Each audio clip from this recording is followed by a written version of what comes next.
¿Cómo están, amigos de Videos Bolivia? A continuación les presentamos la siguiente noticia.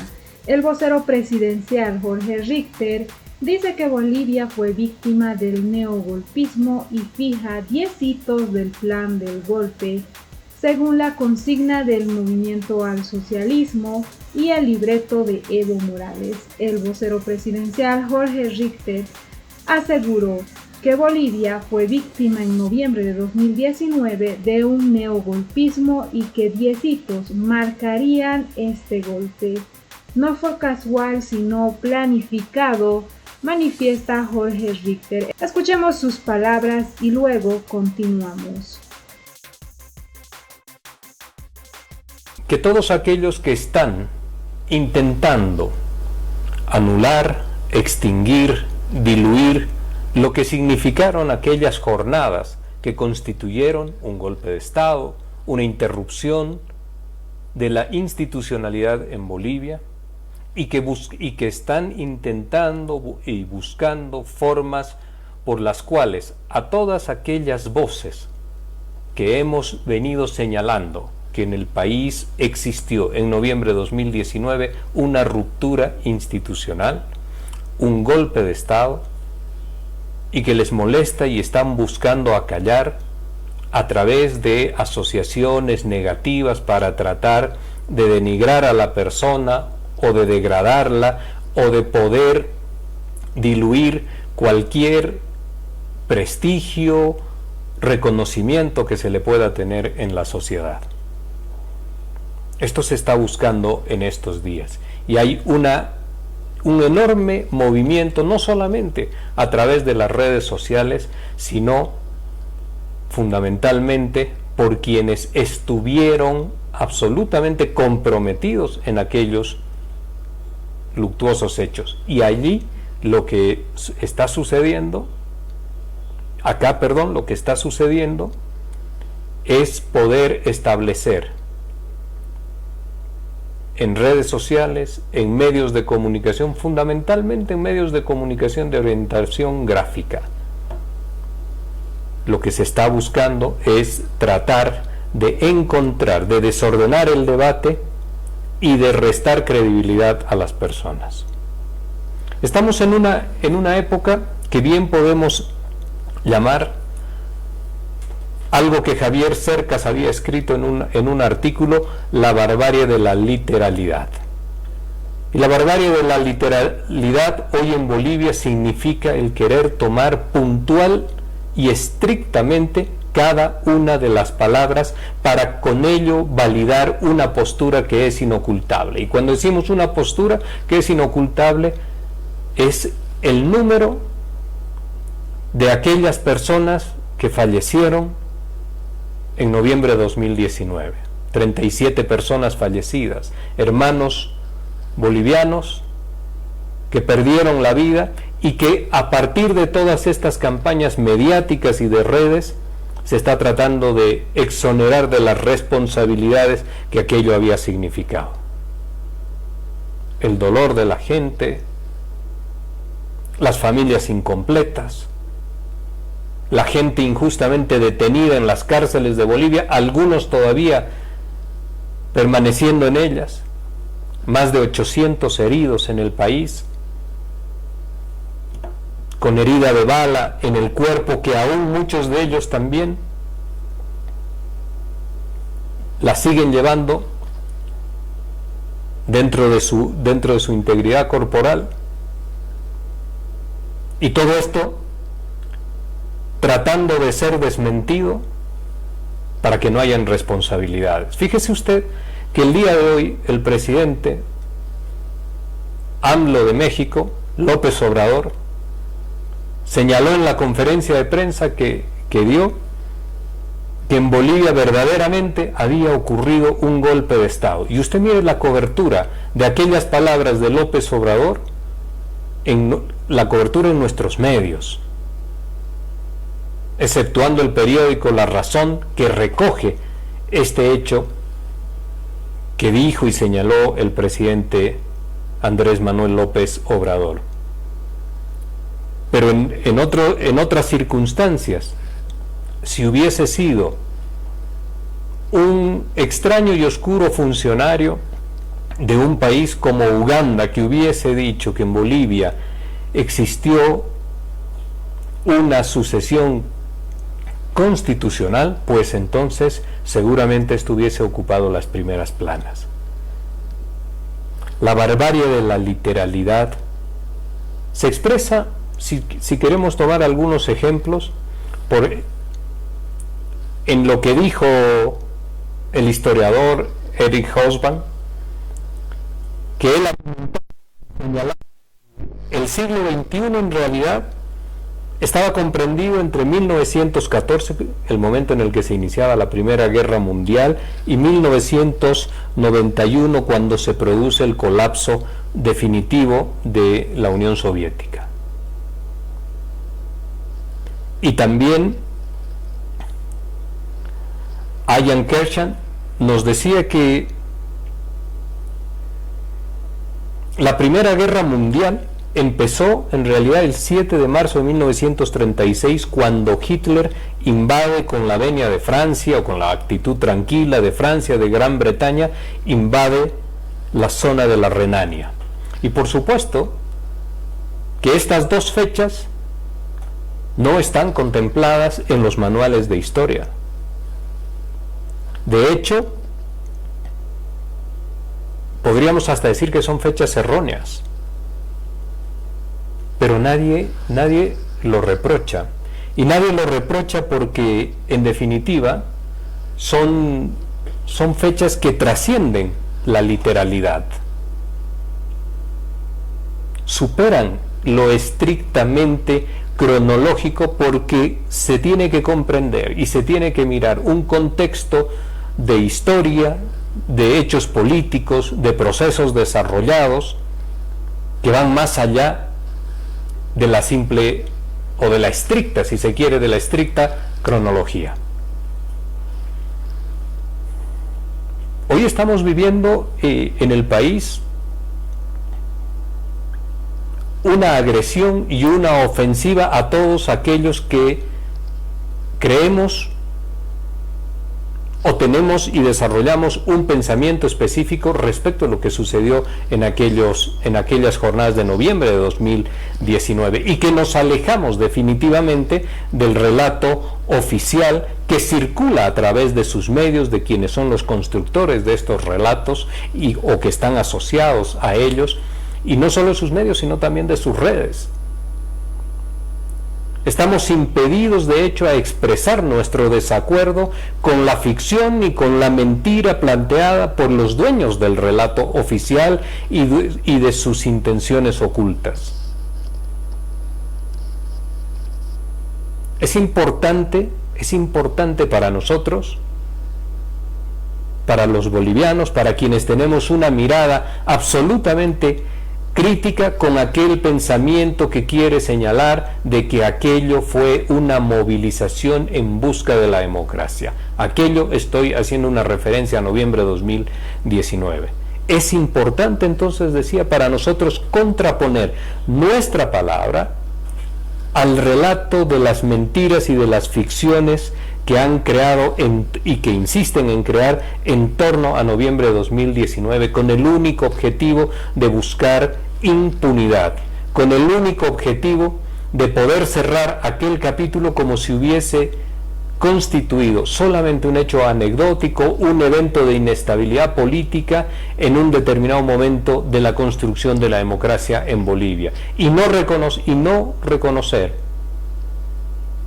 o no aceptar que pueda haber una palabra disidente que hoy en día está expresada en el sentir y en el pensamiento de más del 50%, del 55%, si miramos el proceso electoral, de los bolivianos, que absolutamente convencidos de lo que sucedió también en 2019, llevaron adelante su convicción democrática en la línea de lo que de una propuesta política que había sido degradada desde la corporación política y mediática empresarial. La mentira es un verbo que que significa inventar, imaginar, crear una ficción.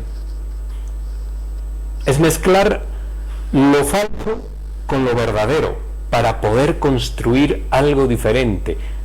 Son realidades deformadas. Es la modulación del proceso de creación de una realidad artificial. Y esto es lo que quieren que nosotros tengamos que aceptar. Y oponerse a eso significa recibir una inclemente condena social de estos sectores, pero también exponerse al adjetivo y al insulto de forma permanente, de forma constante, degradando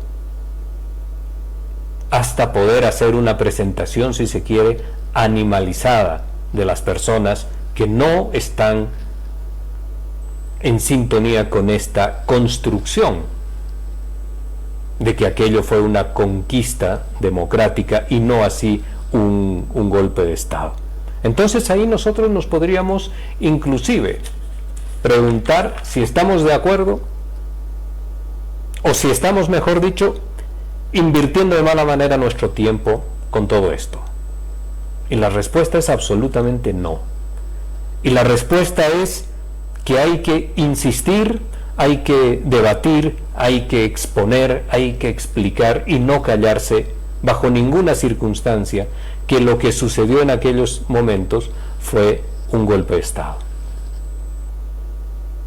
Y hay que decir esto porque estaremos siempre mirándolos, viendo que están incapacitados de comprender lo que son los procesos políticos.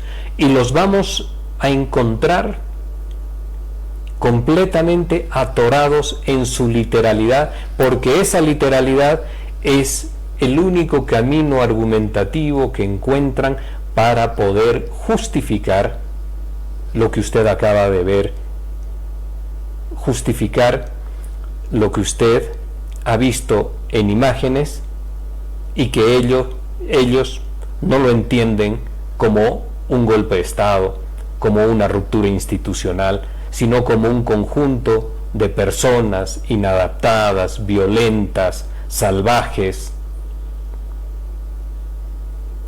cercanas a la bestialidad, como había señalado el presidente de un comité cívico.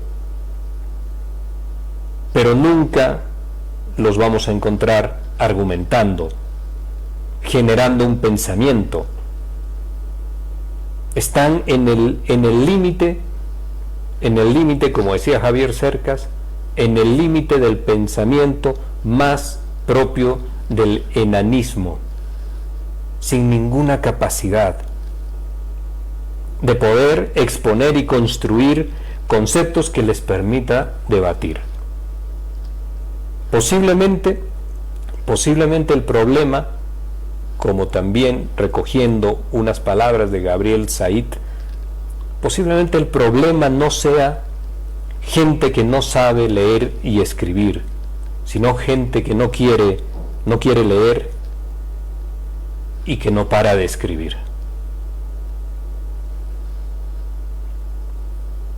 La literalidad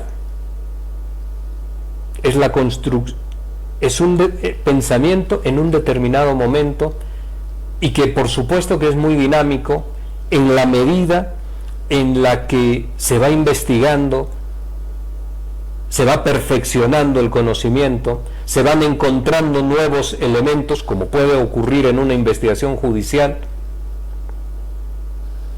y se va modificando, por supuesto, el criterio en función de las capacidades de conocimiento, de asimilación de nuevos hechos y de la profundidad de la investigación.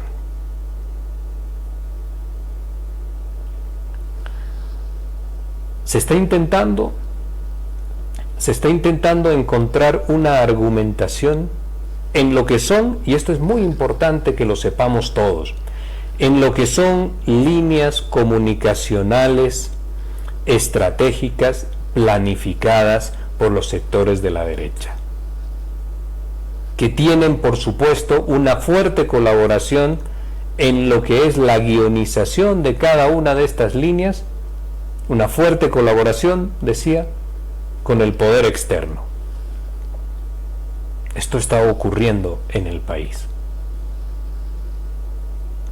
Entonces, de forma simultánea, ustedes van a comprender y van a poder observar de forma simultánea diferentes actores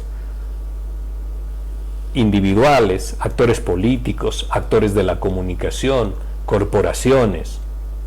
Un conjunto de todos ellos instalan un determinado tema. Hoy quieren instalar que aquellas personas que hemos señalado que en Bolivia se vivió una ruptura institucional, un golpe de Estado, una sucesión constitucional que fue solamente la etiqueta para poderse presentar decorosamente ante el mundo, pero que en los hechos se habían violentado todos los procedimientos que pudiesen acreditar a un gobierno constitucional. Hoy en día se quiere tomar esa literalidad con absoluta mala fe, tratando de encontrar en declaraciones y en escritos que podemos tener muchas personas una palabra que los pueda validar, y una supuesta y muy entre comillas contradicción de conductas, de comportamientos y de perspectivas con la cual puedan montar sus campañas a través de las redes, de los medios de comunicación, para ver si pueden lograr degradar a las personas. Esta es la finalidad, y lo han venido haciendo de forma sostenida con unos y con otros, y mintiendo y creando ficción. Una de las últimas mentiras que en lo personal, y abro acá un paréntesis, he podido observar en lo que hace a una postura sostenida desde el principio, desde el 10 de noviembre, que en Bolivia se había gestado un golpe de Estado. Y yo había señalado que escribí un artículo que se llama Anatomía de los golpes de Estado, que está publicado en el periódico La Razón, en su suplemento El Animal Político, con fecha 8 de diciembre del año 2019. Pues hoy día, en uno de los medios de la corporación mediática, señalan que ese artículo habría salido en el semanario La Época recién a mediados del 2020, y que en este tiempo se habría producido una metamorfosis de pensamiento en función de determinados intereses. Esta es la forma de proceder. Dentro de este mismo paréntesis está absolutamente claro, y ustedes lo han visto, he tenido la oportunidad de escribir algo más de 40 artículos y de grabar una enorme cantidad de videos donde hemos cuestionado de forma permanente al gobierno no constitucional. Y hemos escrito un artículo que se llamaba La otra transición, haciendo una referencia al afán desmedido de poder permanecer en el poder de parte de la señora Áñez y su grupo de colaboradores. Y hemos escrito así artículos, algunos que se llamaban Un país roto, Dictadura sanitaria por causa noble, toda una relación con la conducta no democrática, no constitucional del momento. Pero eso no se lo tenemos que explicar a quienes están en la derecha y que, careciendo de argumentos no pueden encontrar los elementos para sostener un debate y tienen que insultar de forma permanente. Entonces, y ahí vamos a cerrar ese paréntesis, es una cuestión de ellos y de su felicidad y de su calidad de personas y de su calidad de profesionales, esto de hacer del insulto la forma cotidiana de poder llevar adelante su vida y su perspectiva de lo que significa la democracia, la igualdad, la tolerancia, el diálogo, el debate, la aceptación de la disidencia, o el saber comprender que no estamos obligados a acordar absolutamente todo y que podemos discrepar en el libre ejercicio de nuestras libertades y de nuestra democracia. Y ahí cerramos este paréntesis y esta introducción del grupo de gente que está instalados en la barbarie de la literalidad. Es importante que mencionemos, y acá miramos, agradecerles a ustedes por la presencia y por la hora. Es importante que definamos qué es un golpe de Estado. Y un golpe de Estado no es otra cosa que sustituir a quien ejerce la titularidad del órgano ejecutivo en nuestro país. Esto es, al presidente o a la presidenta de un Estado. El objetivo está fundamentalmente también en modificar la correlación de fuerzas de poder político, pero para que tenga una incidencia inmediata en lo que es el modelo económico de un país, en lo que expresa también la participación social de diferentes sectores de los que componen el conjunto de una sociedad.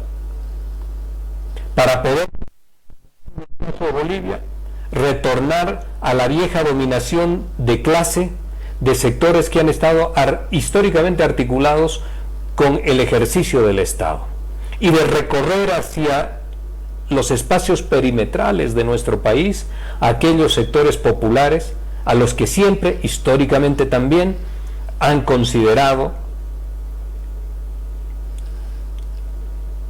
clases inferiores, no capacitadas, no dignas siquiera para poder participar en la toma de decisiones y en la construcción de Estado y de sociedad. Esto es un golpe de Estado. Y díganme ustedes si esto no es lo que ocurrió en noviembre del pasado año. Un golpe de Estado es un hecho político. Es un hecho político antes que una cuestión fundamental y estrictamente jurídica. Y este es el mayor tema.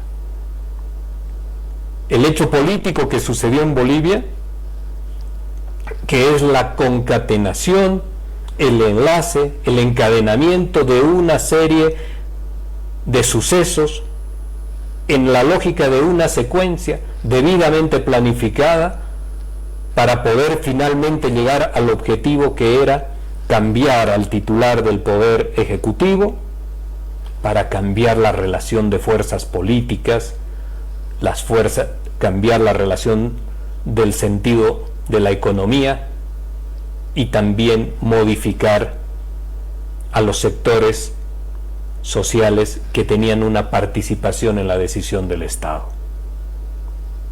El neogolpismo hoy en día nos muestra unas formas distintas y ese es uno de los elementos que es absolutamente importante rescatar. El neogolpismo ya no son las viejas. El neogolpismo tiene otras formas de afectar las instituciones y de abreviar los espacios y los tiempos y la secuencia constitucional. Ya no son, esto era lo que quería expresar, ya no son las viejas formas de golpe de Estado donde nos podíamos imaginar los tanques entrando a la Plaza Murillo, tomando las 4 esquinas, con militares deteniendo a los líderes políticos, encarcelándolos, desapareciéndolos, asesinándolos, como a Marcelo Quiroga, como a Luis Espinal. Hoy los golpes de Estado son sutiles, están podríamos decir, disfrazado de buenas formas, hasta inclusive poder construir asociaciones de normativa legal para confundir, para desordenar el debate y la discusión, para incorporar otros elementos que puedan finalmente diluir la clara percepción de lo que significa un hecho que violenta el orden constitucional. Un golpe de Estado en Bolivia, bajo el argumento de recuperación de la democracia, buscó de manera fundamental,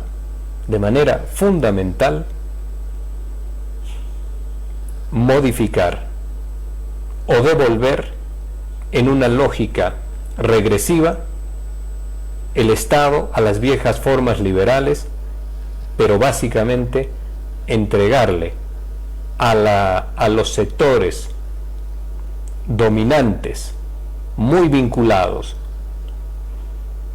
a grupos de la vieja oligarquía, no solo económica, sino también con nexos políticos, para que puedan ser ellos nuevamente quienes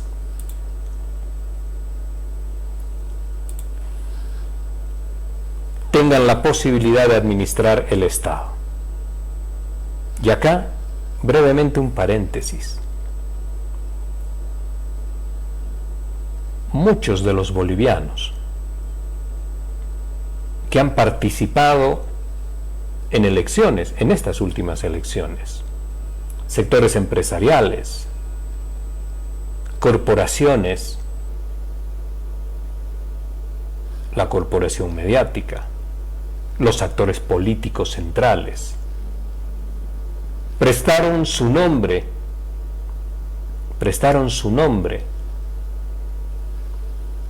a aquellas jornadas en la esperanza y en la creencia de que rápidamente podían, en la crisis que afectaba al movimiento popular y al movimiento al socialismo y a su élite política, podían rápidamente constituir un proceso electoral en el cual tenían todas las posibilidades de salir airosos. Y esto significaba que no conocían el país.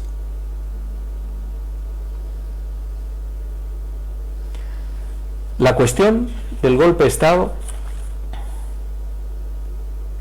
son 10 hitos que tienen una secuencia unos con otros y que nos permiten señalar y que nos permiten observar claramente cómo en Bolivia esto que sucedió no fue un hecho casual ni un hecho producto de la movilización, sino que estaba guionizado, estaba pensado para ser implementado. Y rápidamente vamos a mencionar. De estos 10 hitos empiezan el primero de todos ellos con los cabildos de octubre del año 2019. Y por supuesto que hemos leído un pronunciamiento de la gente del CONADE que señala que no es posible asociar una intencionalidad de golpe de Estado a lo que había sido una concentración legítima de gente. Pero el mensaje que habían instalado, absolutamente subjetivo, desde las formas de manipulación en la toma de decisiones de los cabildos, caminaba por el tema de fraude, de señalar las elecciones de 2019 como fraudulentas si es que el resultado favorecía al señor Evo Morales, candidato en aquel entonces. Y también un llamado a la desobediencia civil. Dos hechos absolutamente antidemocráticos. Ya de inicio, un reparo a los resultados electorales si no los favorecían. Y ahí usted vea que esto que también ha sido un señalamiento constante, lo de criticar y observar y menospreciar el padrón electoral, ahora que se han tenido victorias de los sectores de la derecha conservadora del país, por ejemplo en la alcaldía de La Paz o por ejemplo la gobernación de Santa Cruz, Ahora nadie habla de que el padrón haya estado manipulado. Ahora el padrón les parece correcto y adecuado. Esta es la forma de modular los ejes discursivos para poder irlos adecuando de forma tal de que siempre que los beneficien hay que respetarlos, pero siempre que le resulte contrario a sus intereses, pues hay que denostar, hay que degradarlos, hay que criticarlos, hay que atacarlos. El segundo de los hitos lo podemos encontrar el día 20 de octubre, en el momento mismo de las elecciones, en horas de la noche, con la primera conferencia de prensa de la Organización de Estados Americanos, del candidato de Comunidad Ciudadana, que hacía una referencia permanente que empezó a hacer una referencia permanente al no reconocimiento de los resultados que mostraban ya las elecciones. Y esto tiene además adicionalmente un elemento que está relacionado con el TREP y que hemos hablado infinidad de veces. El TREP era solamente información preliminar que no tenía carácter vinculante y que nunca tuvo una conexión tecnológica con el sistema de cómputo final, que es lo único que es el único sistema, mejor dicho, que señala y que nos dice cuáles son los resultados que legalmente definen quién ha ganado una elección general o una elección subnacional finalmente.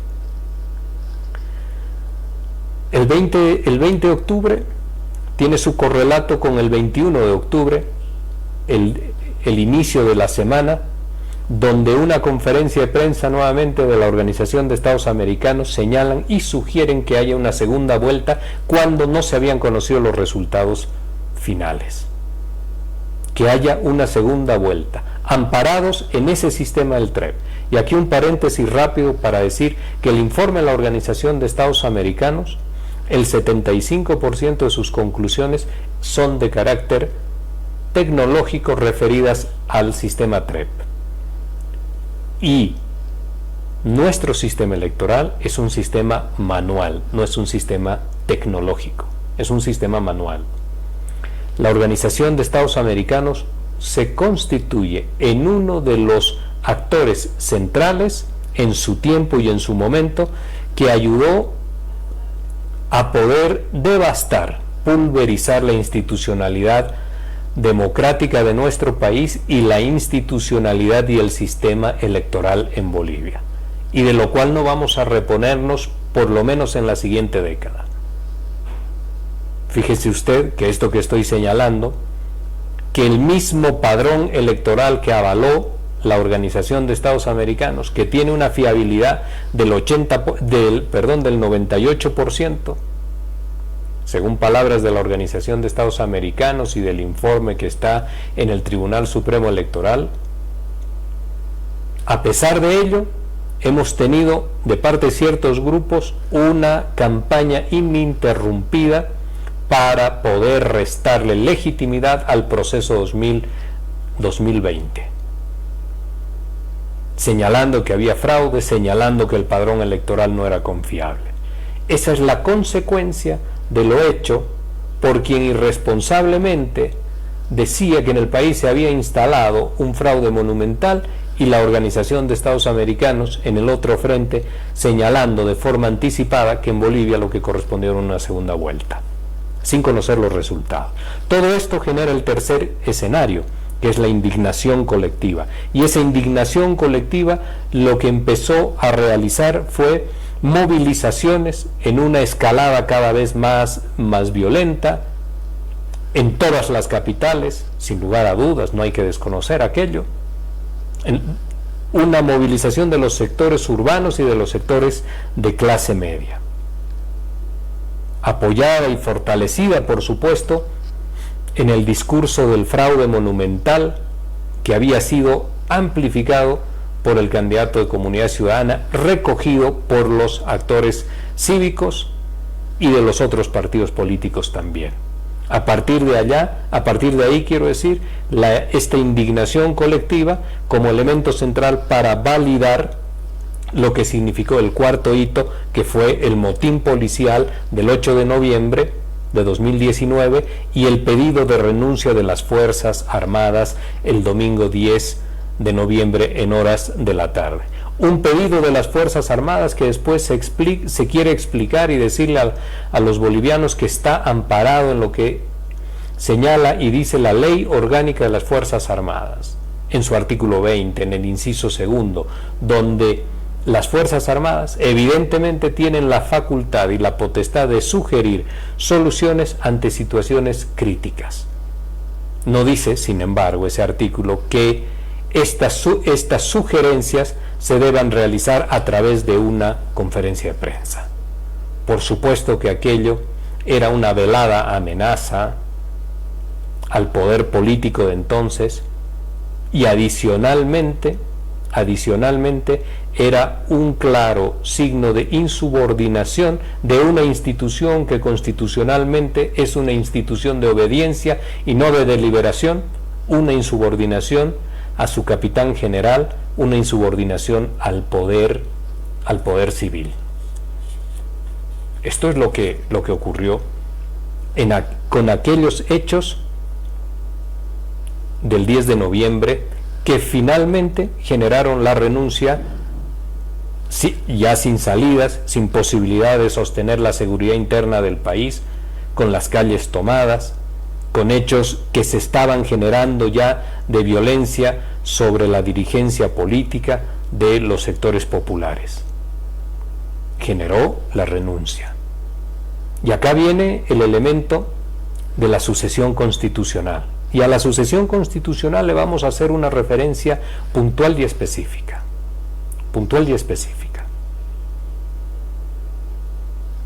Después de la sucesión constitucional, como la denominaron, y es importante señalar que en las formas del neogolpismo, después de violentar el orden constitucional, rápidamente se acuden a fachadas legalistas para poder confeccionar una máscara presentable de parte de los sectores que han sustituido al poder legítimamente constituido, una fachada legal que le permita presentarse ante la comunidad internacional, pero también poder sostener el nuevo gobierno. Esto lo establece ya el neogolpismo, que adquiere diferentes formas, más alejado de la violencia de los años 70, pero sí cobijado y disfrazado bajo acciones civiles y bajo fachadas de normativa constitucional. El siguiente paso del golpismo lo podemos encontrar en la solución, en la estructuración de la opción electoral. Y allí, y esto parte en la ley 1266, que señala claramente: ley extraordinaria para la convocatoria de elecciones generales y nombramiento de vocales del órgano del Tribunal Supremo Electoral. Esta ley del 24 de noviembre de 2019 es el inicio de la solución política y la creación de un espacio de transición. Bolivia había perdido la normalidad constitucional, esta había sido interrumpida por el golpe, y a partir de esta ley se produce una construcción de toda la arquitectura jurídica que va a permitir el camino difícil y dificultoso y engorroso camino hacia la institucionalidad electoral. Es importante hablar siempre de la ley 1266 y de la ley 1270, que es aquella que prorroga o amplía el mandato de las autoridades para poder adecuarse a esta calendarización electoral. Y en el artículo primero nos señala de la ley 1270 que se amplía el mandato, se prorroga el mandato para retornar a la normalidad constitucional. El retorno a la normalidad constitucional significaba que se había quebrado la secuencia constitucional del país. El siguiente hito fundamental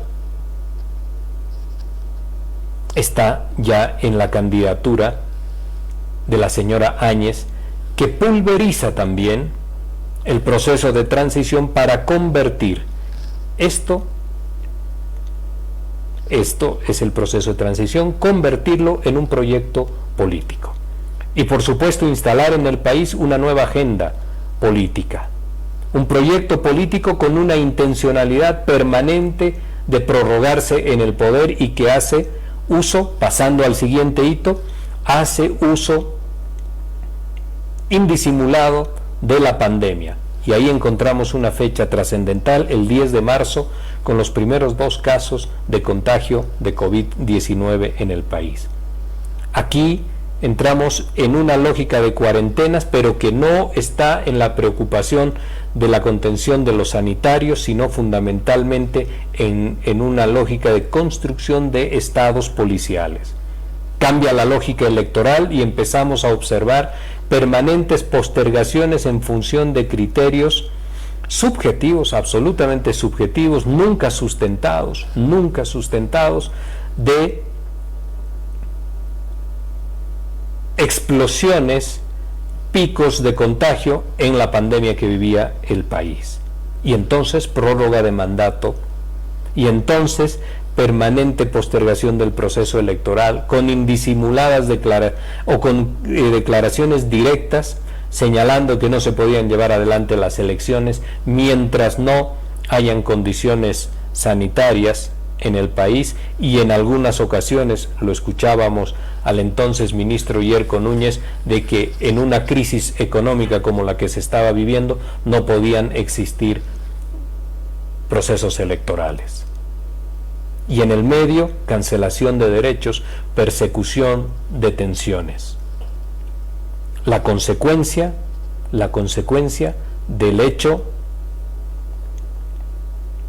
de la ruptura institucional, del golpe de Estado, cancelación de la ciudadanía, de los derechos y de las libertades. Y en este recorrido, el 23 de julio, donde el Tribunal Supremo Electoral modifica de forma unilateral la fecha de las elecciones que estaban ya señaladas para el 6 de septiembre y define una fecha el 18 de octubre, pero sin el acompañamiento del Poder Legislativo, del órgano legislativo.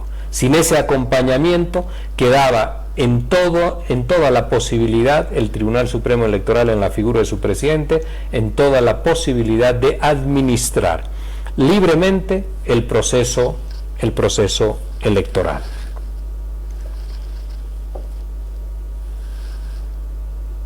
Este fue el último intento del golpe de Estado por sostenerse y por controlar el proceso electoral. Y la respuesta fue, a fines de julio y en los primeros días de agosto, la salida de los movimientos sociales en el país.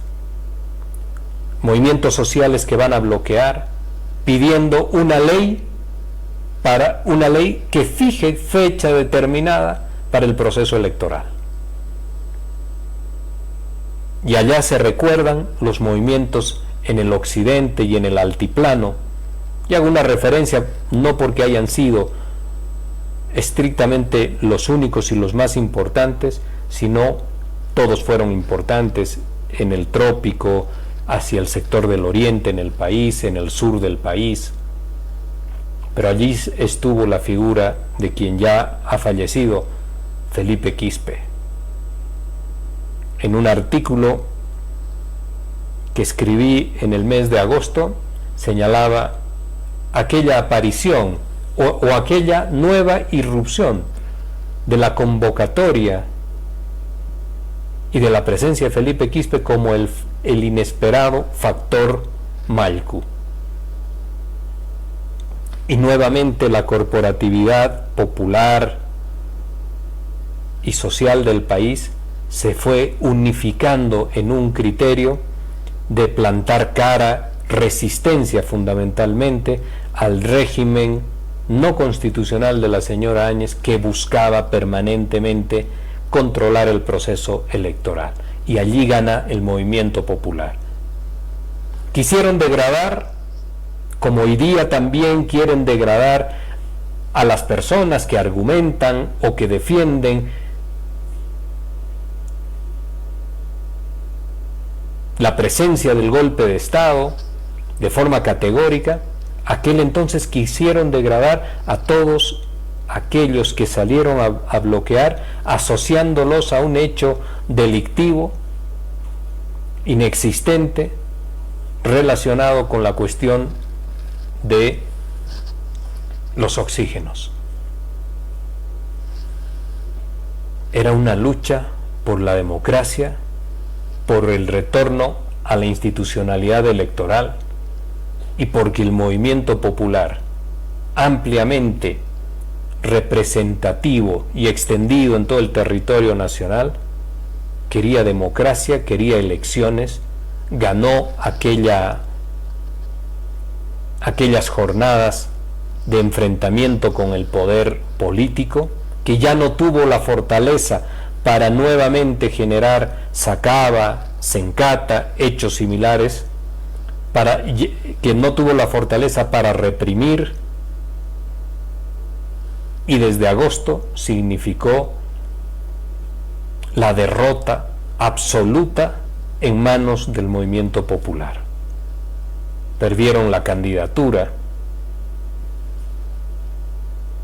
perdieron la fuerza en el discurso, en el adjetivo y en el insulto permanente, en la asociación a hechos negativos, como señalar de corrupción, señalar de narcotraficantes, de delincuentes, de violentos. Lo perdieron todo. Y acá abrir un paréntesis en la reflexión de aquellos hechos, porque ustedes en sus casas el día de hoy, posiblemente ante esta nueva ofensiva desde el poder de las redes sociales, desde el poder mediático, pueden sentir lo que en la política se llama un microclima, que les da la sensación de que todo se quisiera diluir y que el escenario fuera tremendamente adverso. Recuerden que durante todo el 2020, hasta el día de las elecciones, hicieron un esfuerzo descomunal, propagandístico, de presencia en medios, de adjetivos, de denigración, de ofensivas contra la dignidad de la gente, de los sectores campesinos, de los sectores indígenas, y no pudieron ganar. Y sufrieron una de las mayores derrotas electorales. Desde inicios de siglo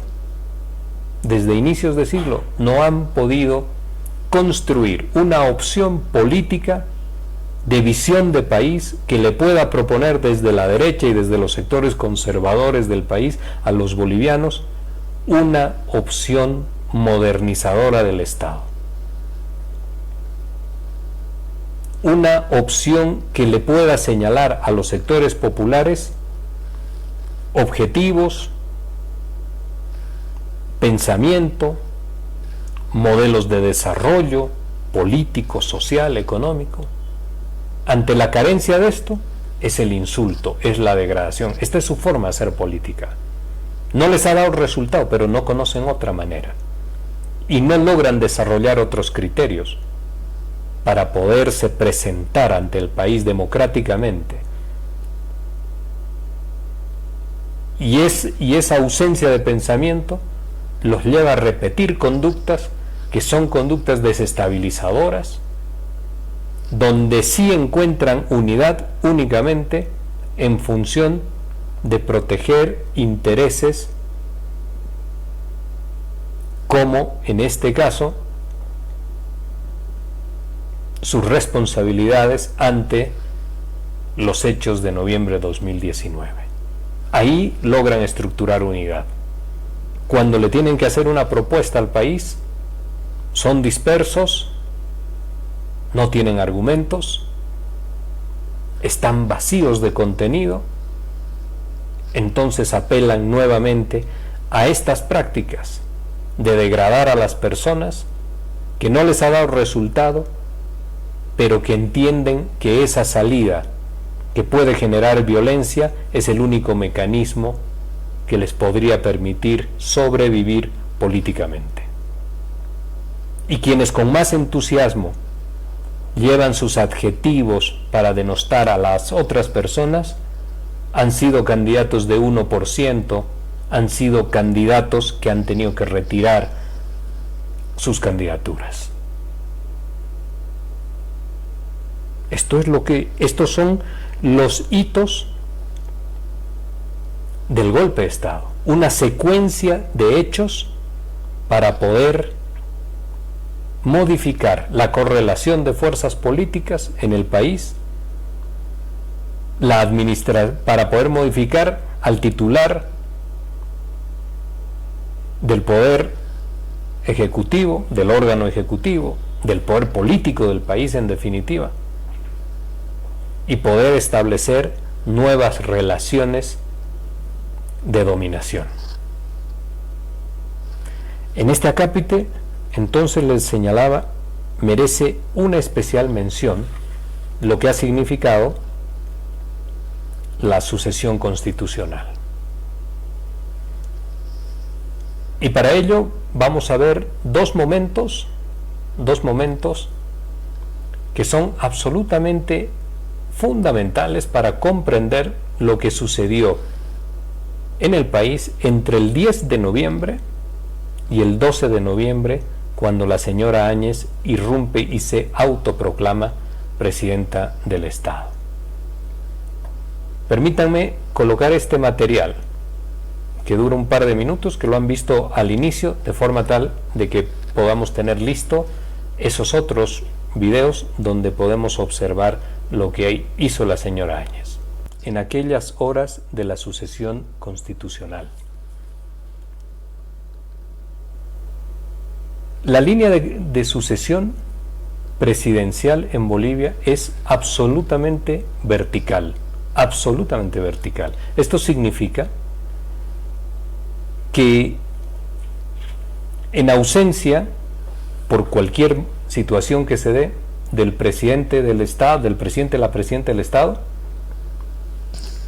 sigue la vicepresidencia, sigue el Senado, presidente o presidenta, y sigue la Cámara de Diputados.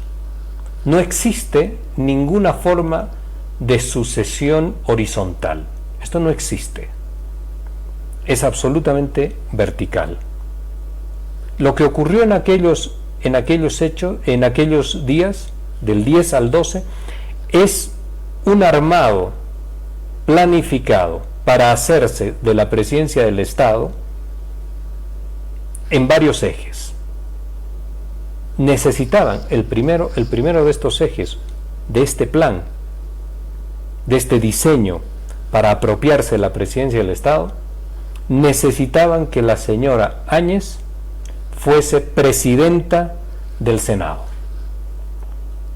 Necesitaban que fuese presidenta del Senado. El segundo elemento es que necesitaban también una legalidad indiscutible. Una legalidad indiscutible. Y acá fue el actuar del Tribunal Constitucional Plurinacional. Minutos después, como señala un artículo de aquel entonces de la agencia de noticias Fides, minutos después de que la señora Áñez se hace con el mando del Estado, el Tribunal Constitucional Plurinacional emite un comunicado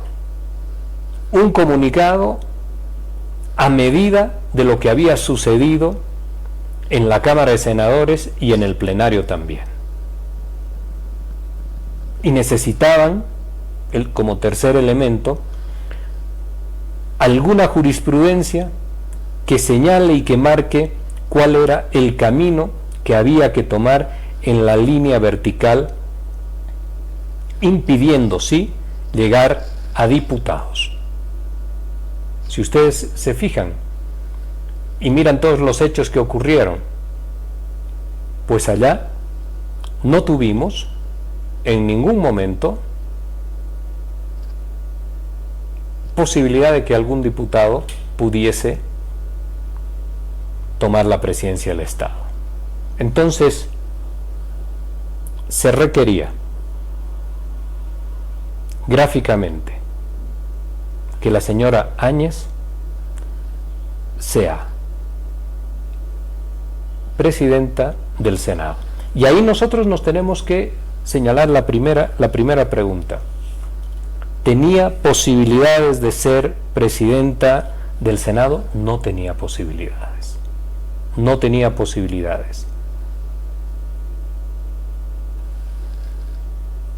Porque el artículo 35 del reglamento de la Cámara de Senadores es absolutamente claro en la constitución de lo que significan las directivas. Y la señora Áñez pertenecía al bloque de minoría. El artículo 35 del reglamento dice que la directiva camaral está compuesta por un presidente o presidenta, 2 vicepresidentes y 3 secretarías. Para asegurar la participación y la pluralidad política de la Cámara, la presidencia, la primera vicepresidencia, la primera y tercera secretaría corresponden al bloque de mayoría, la segunda vicepresidencia y la segunda secretaría al bloque de minoría. Por ello, no convocaron nunca a una sesión para poder reorganizar las directivas camarales. Porque si esto ocurría, pues claramente iban a perder la posibilidad de que la señora Áñez ejerciera o llegara al cargo de senadora. Entonces acá es muy importante señalar algunos elementos. ¿Cómo fue posible que la señora Áñez termine como presidenta del Senado? Ella termina como presidenta del Senado el día 12 de noviembre. El 12 de noviembre. Pero sin embargo, ustedes la han podido observar en una entrevista que da al canal Unitel el mismo domingo 10 de noviembre, donde habla y dice que a ella le correspondería ser presidenta del Senado, por la renuncia de Salvatierra, por la renuncia del primer vicepresidente.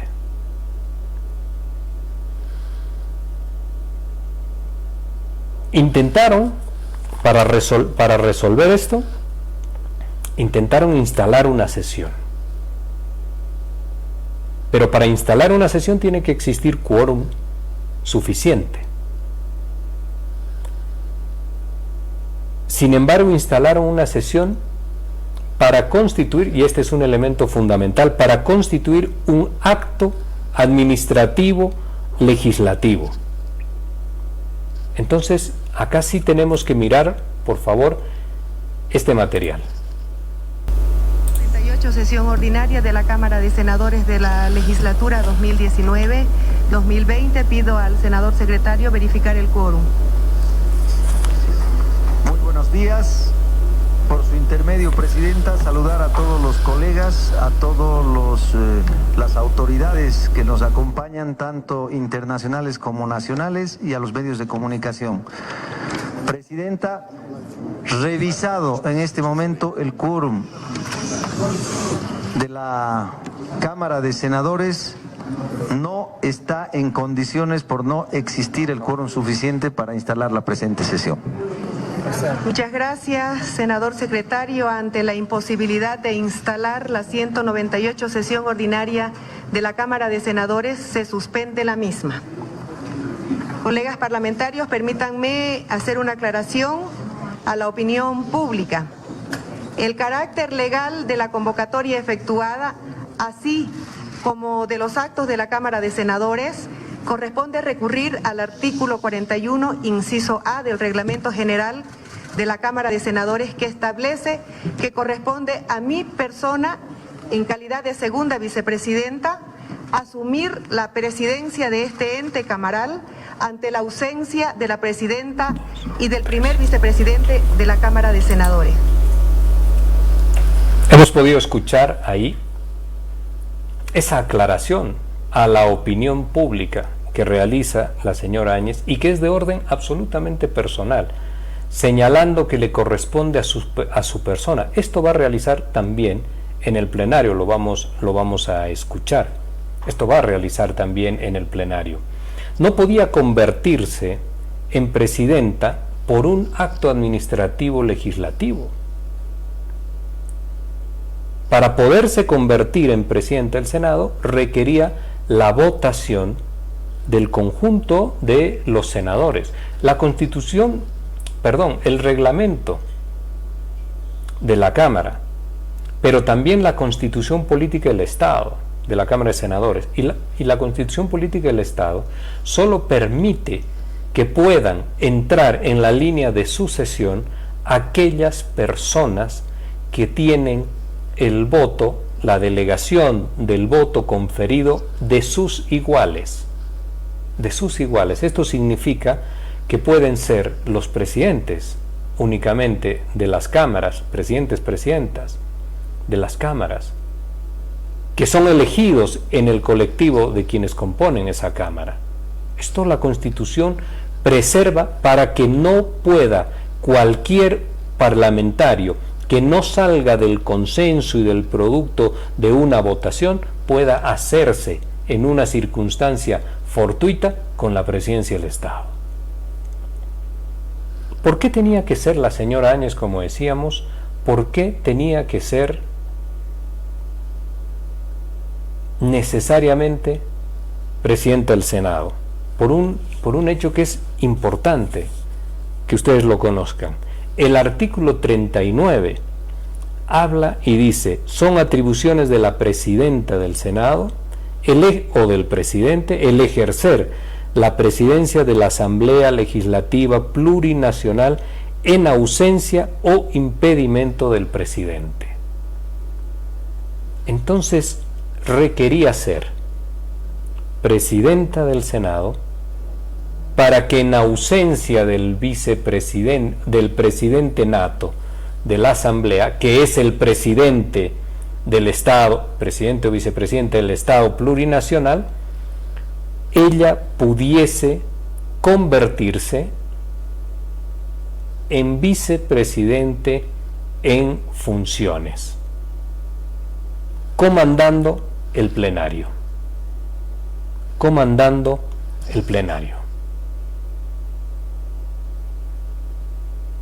Esto es importante. Es absolutamente importante también que nosotros podamos revisar algunos elementos de los que usted ha visto en esta imagen. Por ejemplo, el artículo 41 dice que además este artículo 41 ha sido el mayor argumento que los sectores favorables al golpe han podido argumentar para decir: señores, le correspondía la presidencia del Senado. Y acá dice el artículo 41, son atribuciones de la segunda vicepresidencia, reemplazar a la presidente o presidenta, a la primera vicepresidenta o al primer vicepresidente cuando ambos se hallen ausentes por cualquier impedimento. Las otras funciones, que son 3 más, son absolutamente administrativas u operativas. Por ejemplo, promover acciones de modernización legislativa e institucional o apoyar a la primera vicepresidencia en tareas relacionadas a la Cámara con la sociedad civil. Son temas administrativos y operativos. Nada más. Pero también es muy importante que ese escenario, que esa testera, y vamos a volver a poner este video, que esa testera, ahí donde ustedes pueden observar, se encuentra únicamente 2 personas. Y ese es un hecho importante. Ese es un hecho importante.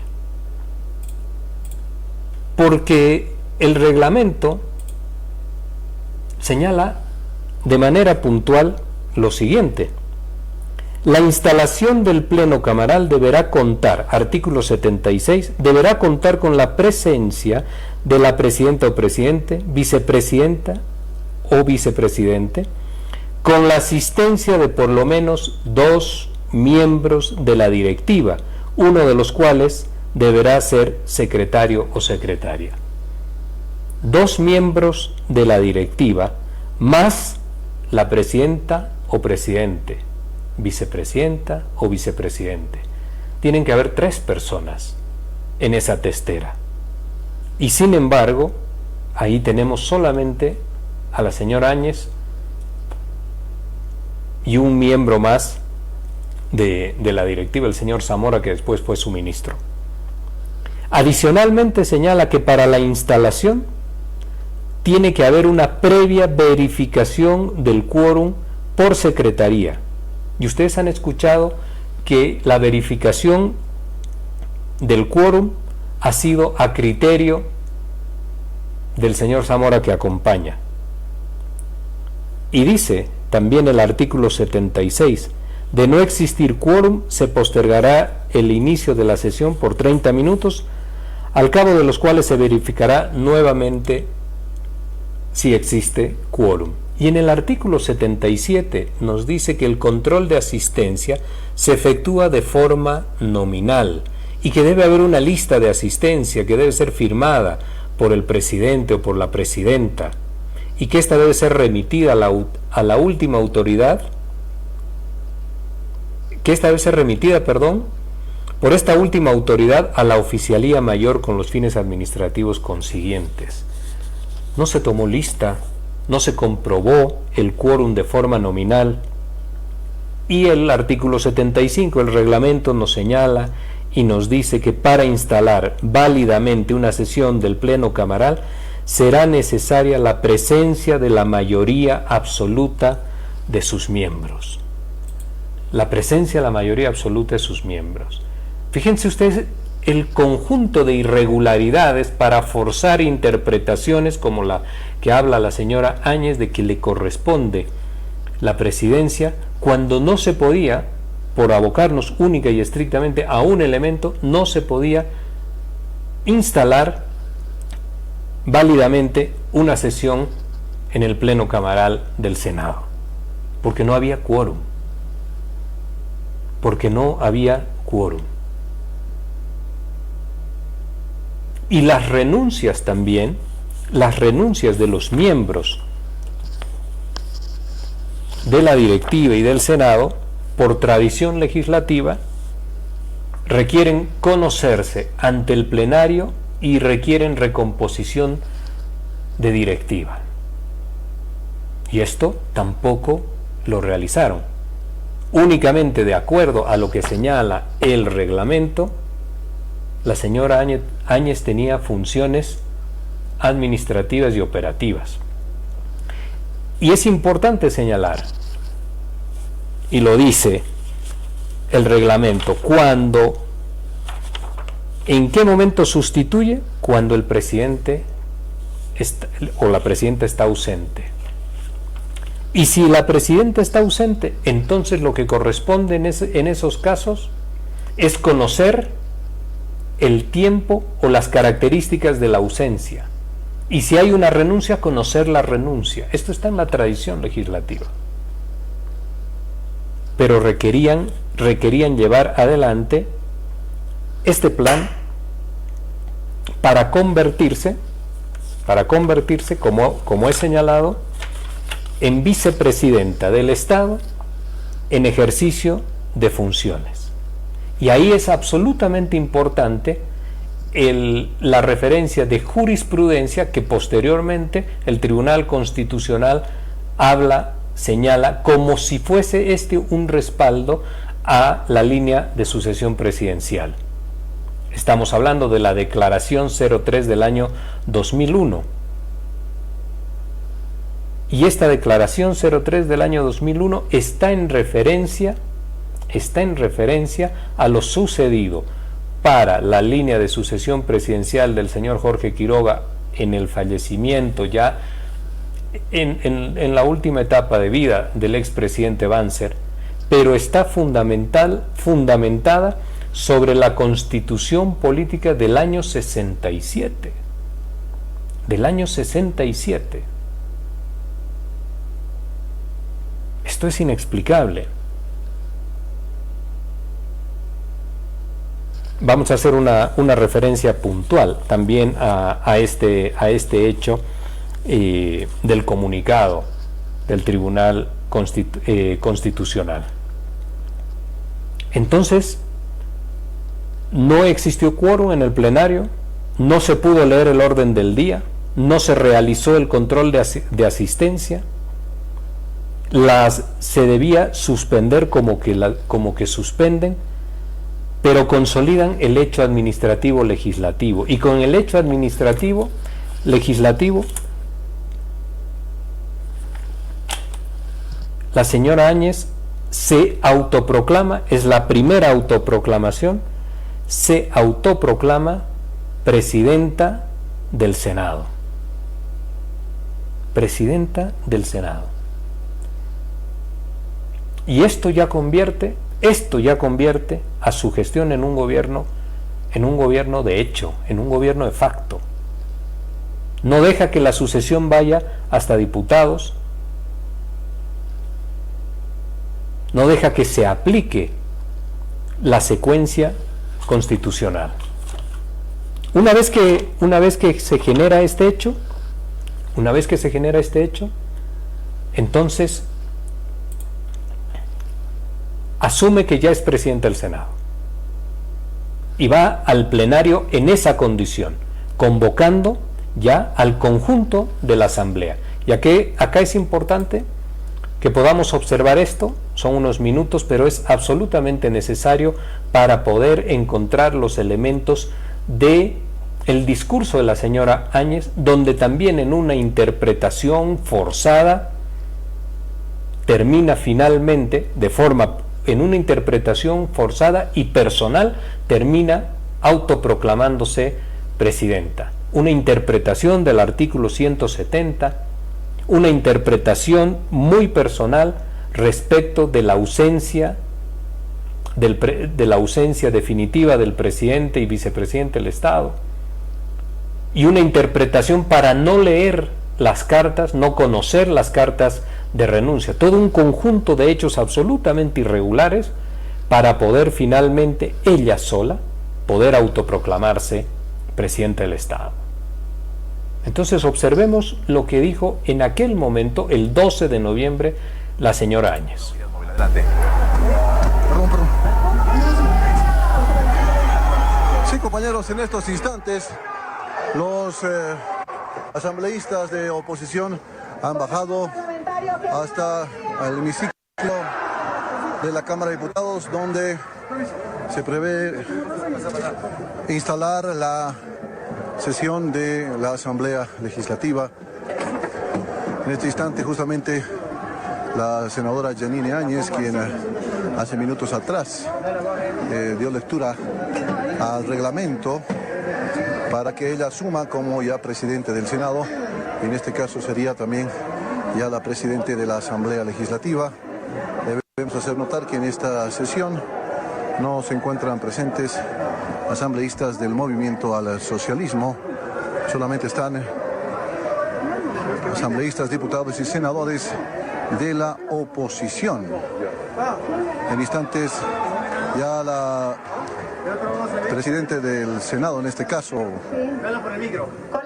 por sucesión, Yanine Áñez, ya está asumiendo las funciones como presidente de la Asamblea Legislativa, y en instantes se va a dar inicio a esta sesión en el hemiciclo de la Cámara de Diputados.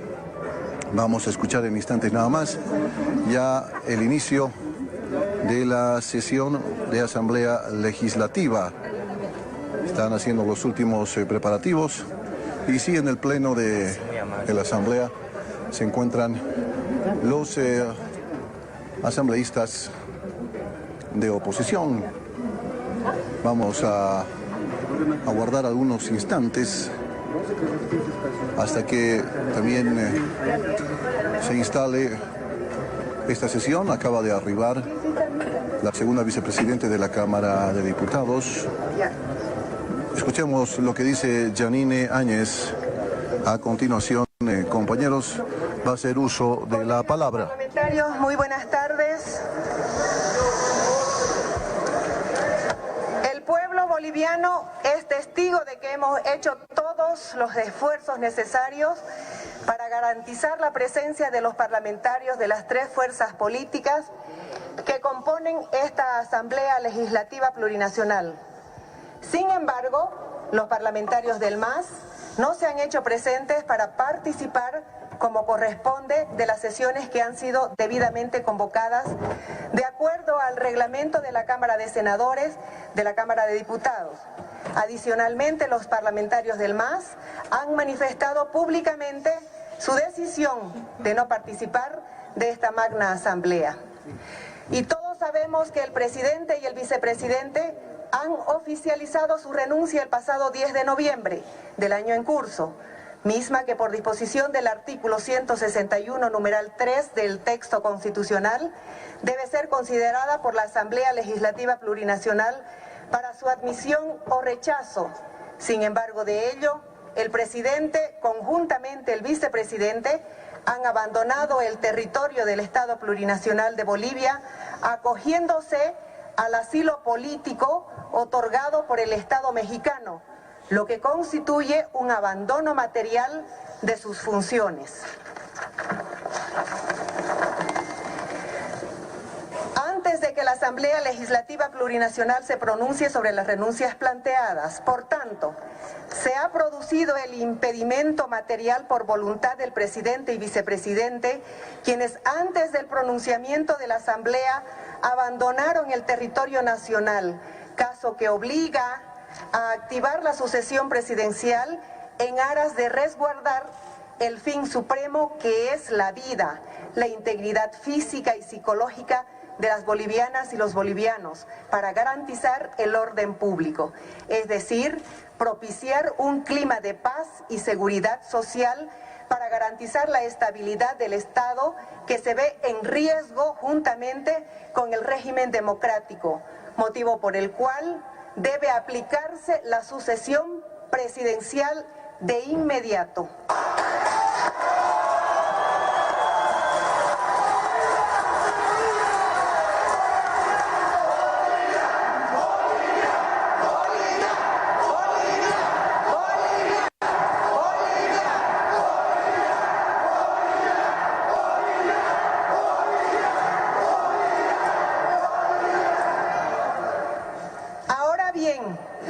El artículo 170 de la Constitución prevé que son causales de cesación en el desempeño de la función del presidente la muerte, la renuncia presentada ante la Asamblea Legislativa Plurinacional, la ausencia o impedimento definitivo y otros.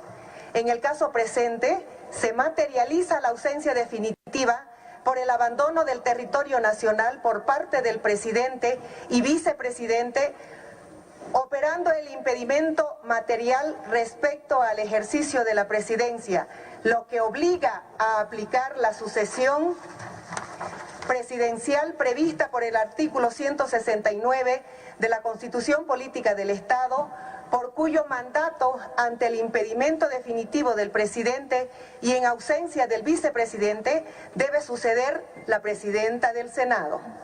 Por consiguiente, aquí se está frente a una sucesión presidencial originada en la vacancia de la presidencia del Estado, ante la ausencia definitiva del presidente y del vicepresidente, lo que significa que, conforme al texto y sentido de la Constitución, como presidenta de la Cámara de Senadores, asumo de inmediato la presidencia del Estado prevista en el orden constitucional y me comprometo a asumir todas las medidas necesarias para pacificar el país.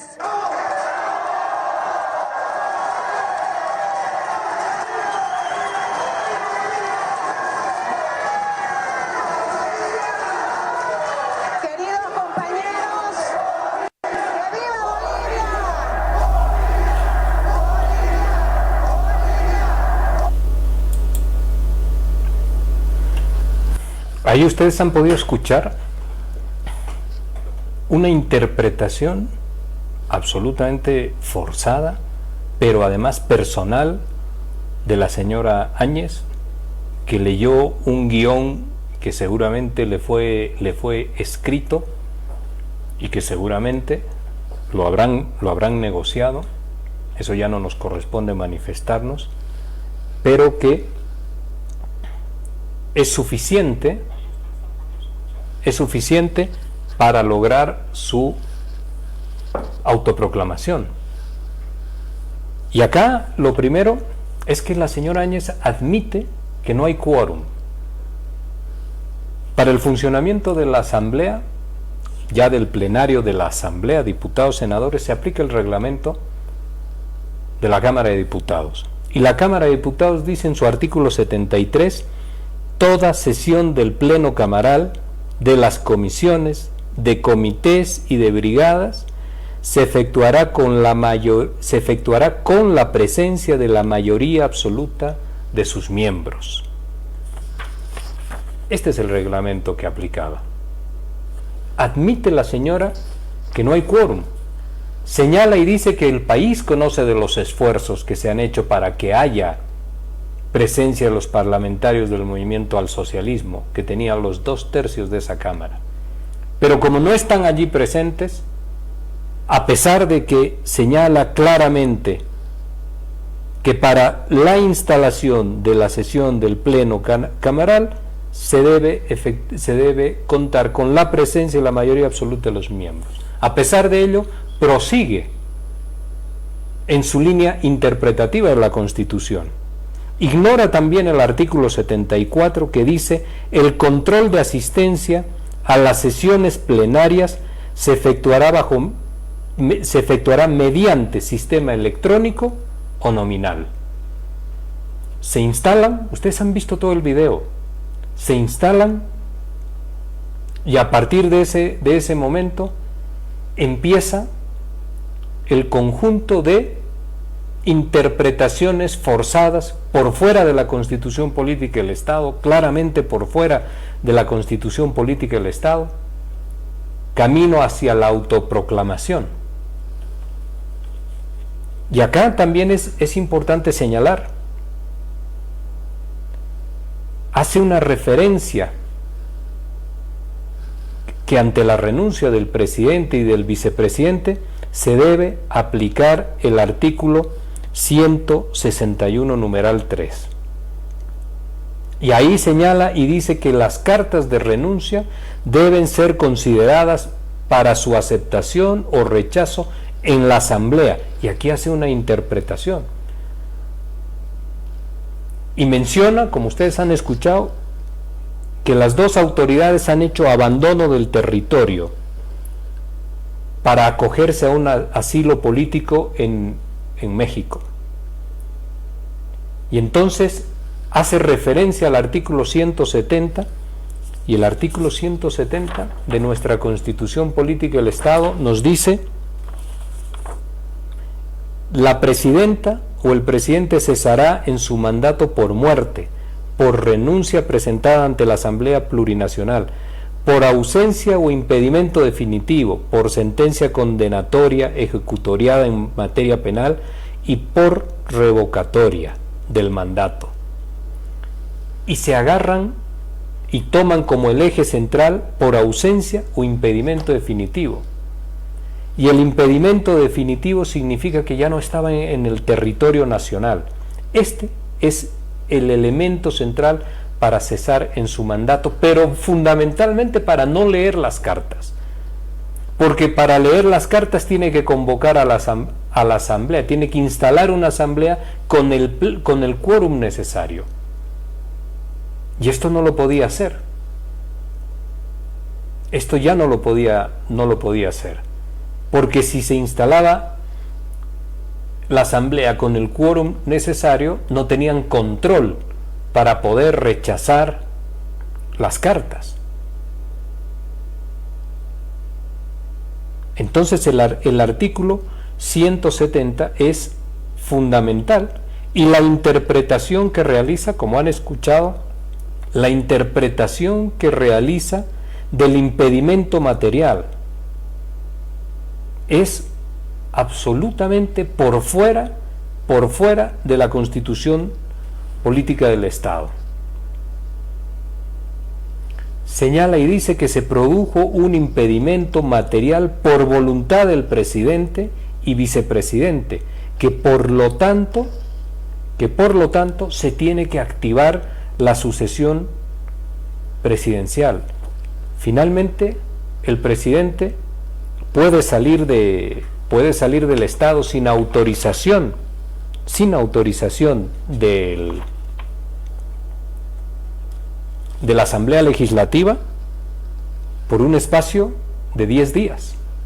Esto está en nuestra Constitución, por un espacio de 10 días.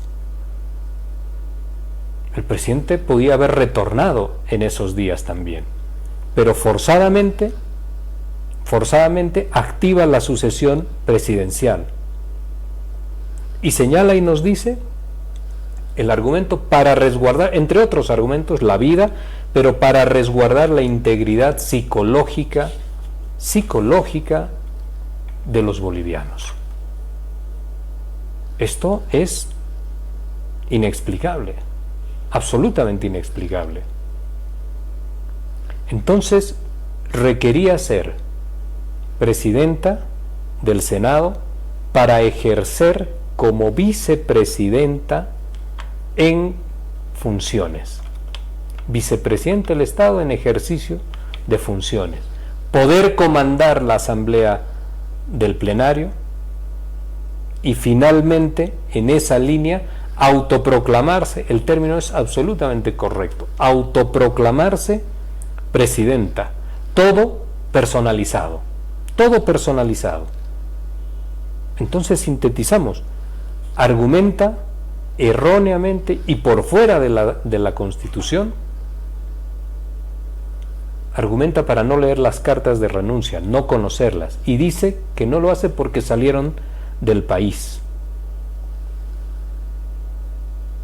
Y acá un paréntesis, salieron del país y usted lo ha escuchado, está en los videos de las redes, el señor Camacho diciendo que existía órdenes para detener a Evo Morales. Y usted también lo ha conocido, que el señor Jorge Quiroga estaba negociando la salida del señor Evo Morales del país en esas negociaciones previas al 12 de noviembre, en esas negociaciones donde estaban representantes que no tenían ningún parlamentario, ningún mandato del pueblo, no eran depositarios de la soberanía del pueblo para poder tomar este conjunto de decisiones, junto a ellos otras instituciones también, gente de esta institución de jubileo decidiendo quién iba a ser el presidente o presidenta de los bolivianos, sin ningún mandato. El señor Jorge Quiroga dando las autorizaciones con autoridad, nadie sabe de dónde, autorizaciones en las fuerzas, en la Fuerza Aérea para el despegue, para el aterrizaje de aviones que puedan sacar al señor Evo Morales. Sacar al señor Evo Morales y al señor García Linera rápidamente del país para que al día siguiente se haga una interpretación del artículo 170 del impedimento definitivo, y en función de ese impedimento definitivo, porque han abandonado el país con las fuerzas militares y con estos dirigentes pidiendo orden de captura, con las fuerzas militares presionando, intentando, y ese es otro relato, para que el avión no despegue, con amenazas de tomar preso. Entonces los hechos de fuerza de las Fuerzas Armadas del país, de las fuerzas policiales del país, cercando a los mandatarios, obligando a los mandatarios por la presión, el riesgo y el peligro de que salgan del país, para que al día siguiente digan voluntariamente dejaron el país. Y a esto le quieren llamar un gobierno constitucional. A esto le quieren llamar una sucesión constitucional. El segundo argumento en la barbaridad de discurso de la señora Áñez es que no hay quórum, pero prosigue adelante porque el país conoce que tuvieron intenciones de que sí pudieran conformar el quórum necesario. Esto significa entonces que lo que señala el reglamento poco y nada vale. Poco y nada vale en el camino a la autoproclamación. Y argumenta también que el artículo 169 es suficiente sin ley ni resolución del plenario porque no tenían mayoría. Y esto después, este hecho de que no necesitaban ley, lo respalda el Tribunal Constitucional, desordenando y enrareciendo y confundiendo profundamente el debate con un comunicado al que nos vamos a referir rápidamente ya por la hora.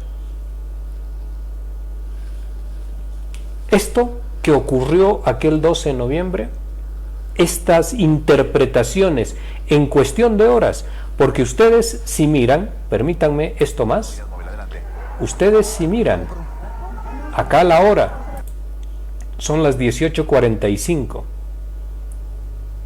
y lo que ocurrió en la Cámara de Senadores fueron unos minutos antes. Tomaron la decisión de apropiarse de la presidencia, de inventarnos una interpretación de la Constitución Política del Estado, de su artículo 169, del artículo 170, una interpretación de lo que significa el impedimento definitivo, una interpretación extraña, no constitucional, de lo que significa la autorización para no conocer las cartas de renuncia. En el año 2003, el entonces Congreso Nacional leyó y conoció las cartas de renuncia del señor Sánchez de Lozada, y el Congreso, mediante ley, instituyó como presidente del Estado al señor Carlos Mesa,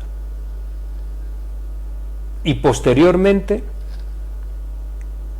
el año 2005, si mal no recuerdo, la renuncia, o 2004, perdón, la renuncia del señor Carlos Mesa, también la conoció la Asamblea Legislativa,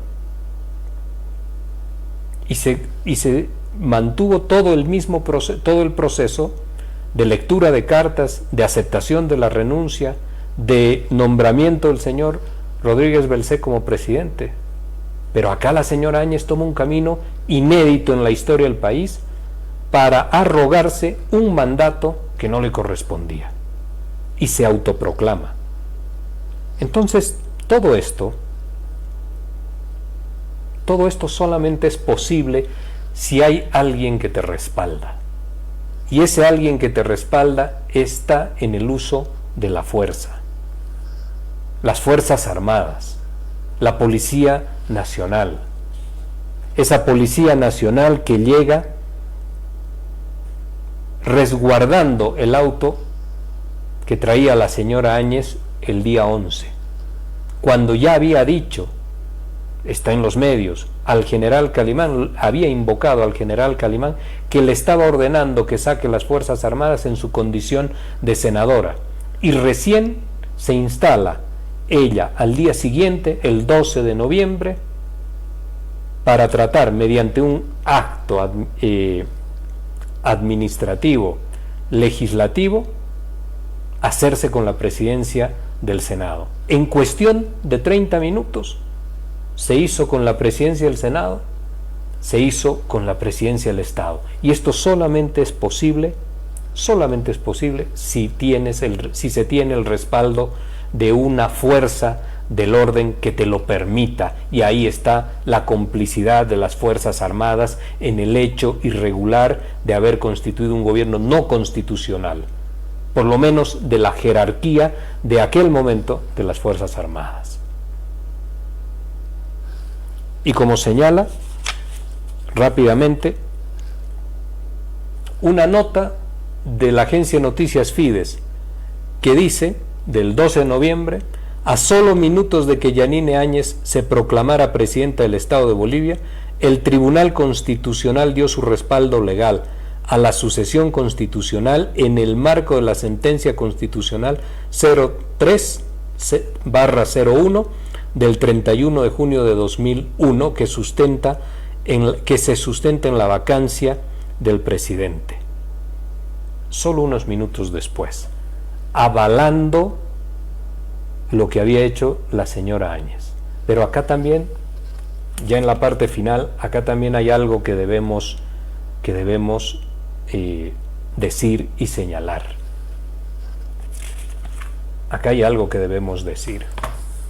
Aquello fue un comunicado del Tribunal Supremo Electoral, perdón, del Tribunal Constitucional Plurinacional, perdón. Ese comunicado se emitió de oficio, o hubo alguien que solicitó una interpretación o realizó una consulta. No lo conocemos hasta el día de hoy. No lo conocemos. ¿Por qué se borró ese comunicado del portal web del Tribunal Constitucional Plurinacional? ¿Por qué usted no lo encuentra en estos momentos? ¿Quién fue la persona que ordenó que se emitiera este comunicado? Este comunicado que además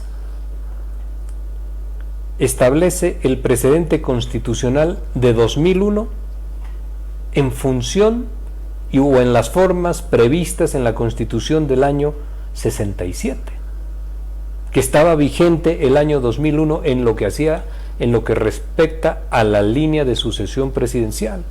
La Constitución del año 67, para regular o sentar un precedente del año 2019.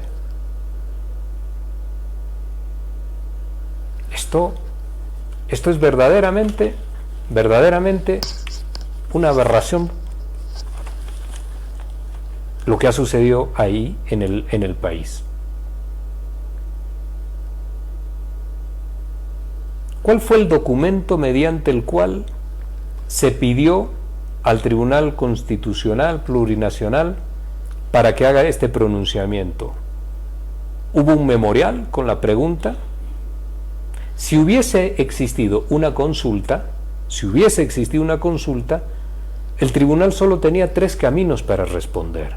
Solo 3 caminos. A través de un auto constitucional, de una declaración constitucional o de una resolución constitucional. No tenía otras formas para responder. Un auto constitucional es la forma en la que responde el tribunal cuando admite un recurso y dice que lo va a estudiar. Una declaración constitucional cuando ejerce la constitucionalidad o se pronuncia respecto de la constitucionalidad, de las leyes. Una resolución cuando ya emite una sentencia constitucional. No hay otra forma de manifestarse con valor constitucional. Fue un comunicado, no fue un auto constitucional, una declaración constitucional, tampoco una resolución constitucional. Tampoco es que cualquiera de los colaboradores de la señora Áñez a título personal podía realizar de oficio una consulta ante el Tribunal Constitucional, tampoco. Porque el Tribunal Constitucional no acepta consultas de ciudadanos, sino que observa la legitimación activa. Por ejemplo, la directiva de los asambleístas puede consultar respecto de el control previo de constitucionalidad. Y esto Esto no ocurrió. Entonces, el país siempre va a merecer una respuesta. El país siempre va a merecer una respuesta respecto de qué sucedió para que el Tribunal Constitucional pudiese señalar en esa interpretación difusa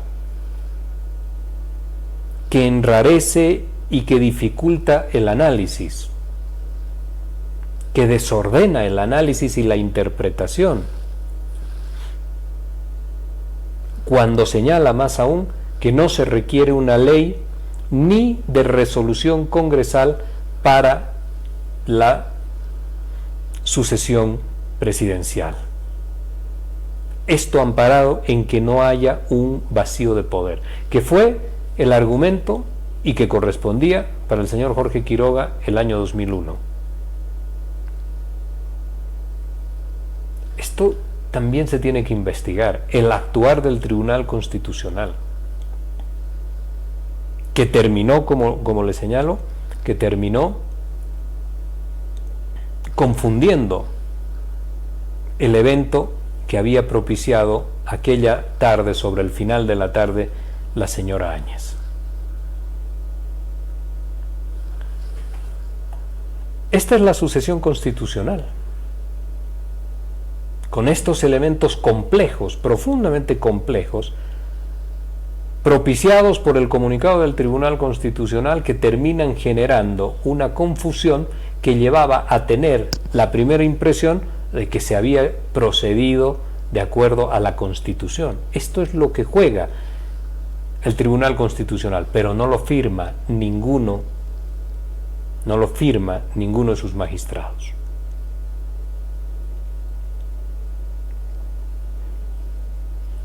Y esto que ellos llaman la recuperación de la democracia y la sucesión constitucional, avalada por las Fuerzas Armadas, respaldando esta impresentable interpretación que hace la señora Áñez y esta violentación de las normas camarales, de los reglamentos camarales, sin importarle el quórum, sin importarle el orden el poder establecer un orden del día, una comprobación de comprobación de asistencia, sin importarle las normas que señalaba también en la Cámara de Senadores, su reglamento, la fijación por hacerse presidente del Senado, tener la capacidad con ello, arrogarse la capacidad para conducir el plenario, hacer una interpretación sobre la salida voluntaria, como le llama, del presidente y vicepresidente, mientras las Fuerzas Armadas, auspiciadas por actores políticos, entre otros los que hemos mencionado, presionaban para que salgan del país o amenazaban para su detención. La señora hablaba de un abandono voluntario del país para que en función de ese simple y sencillo criterio se arrogue con la presidencia del Estado. Esto va a haber que escribirlo y esto va a haber que investigarlo con mucha mayor profundidad, porque es un hecho de apropiación de la presidencia del Estado sin parangón en nuestra historia, y lo que siguió minutos después a aquello está expresado en estas imágenes que quiero que vean. Que empiecen a correr, porque los vamos a agarrar. No vamos a permitir una persona más que siga haciendo sedición. Hasta helicóptero ya están bajando. Hemos pedido respeto, hemos pedido que se denuncie esa autonombrada, esa presidenta. Nosotros no hemos nombrado, estábamos yendo a marchar, dar una vuelta en Cochabamba, pero no nos ha dejado, nos ha matado a nuestros hijos. ¿Por qué han matado así? ¿Por qué no hay justicia en Bolivia? De helicóptero han matado balas. Acaban de disparar a un compañero. No. Hijos de puta.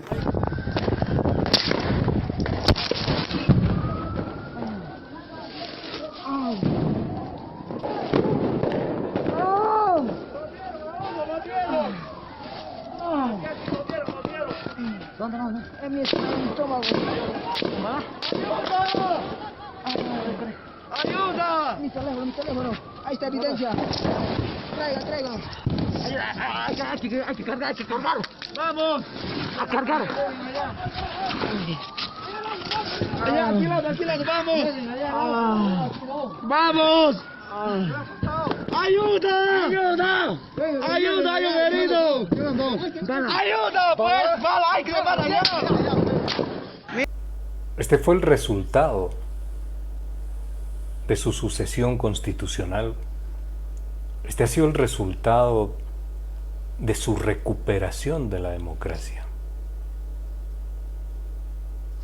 Todas estas imágenes desgarradoras que ustedes han visto, de angustia, de gente que está hoy con sus familias incompletas, de gente que está pidiendo que se haga justicia. Esto que usted ha podido observar también de una persona, la señora Áñez,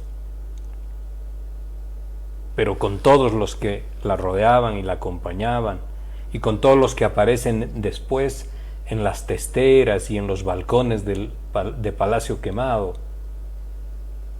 con unas fuerzas armadas respaldando la inconstitucionalidad del hecho.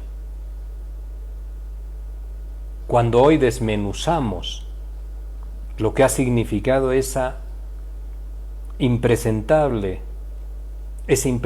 comunicado del Tribunal Constitucional, que habrá que investigar quién ordenó que se emita, quién lo gestionó. Cuando observamos todo esto, gente caída en la calle por impacto de bala, el llanto y el sufrimiento de las señoras de pollera, pueden decir absolutamente todo lo que quieran, pueden generar tapas y llenar e inundar las redes con sus insultos, recortar las intervenciones de estos conversatorios en los cuales hablamos. Lo que nunca van a poder editar es la historia que hoy día ya conocemos.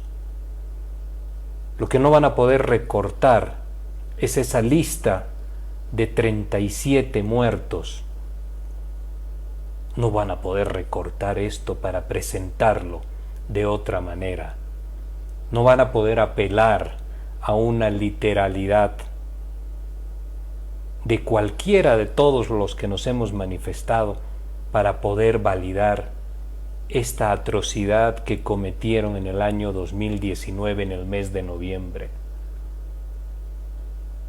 No van a poder ocultar sus responsabilidades ante la historia, pero ante el pueblo de Bolivia.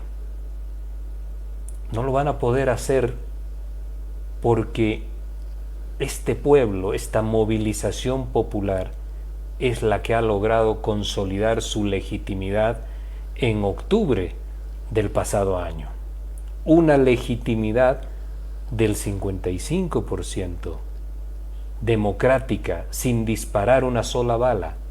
Una recuperación de la democracia sin disparar una sola bala, sin producir estas imágenes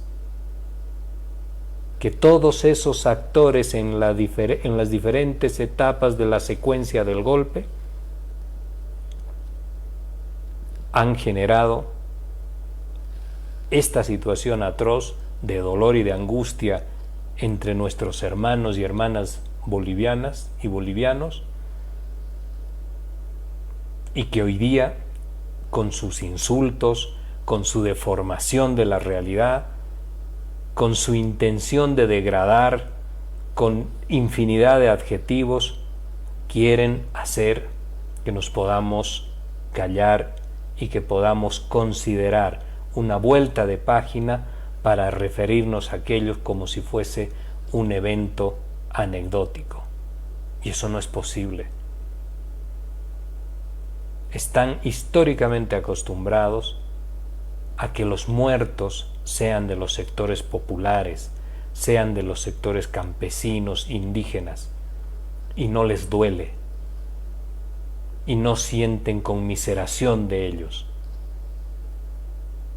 y quieren impunidad, y quieren paz, y hablan de pacificación, pero no hablan de cómo se le va a reparar este daño que le han producido a cientos y miles de bolivianos, a las familias de los que mataron, pero también de los que hirieron y de los que detuvieron.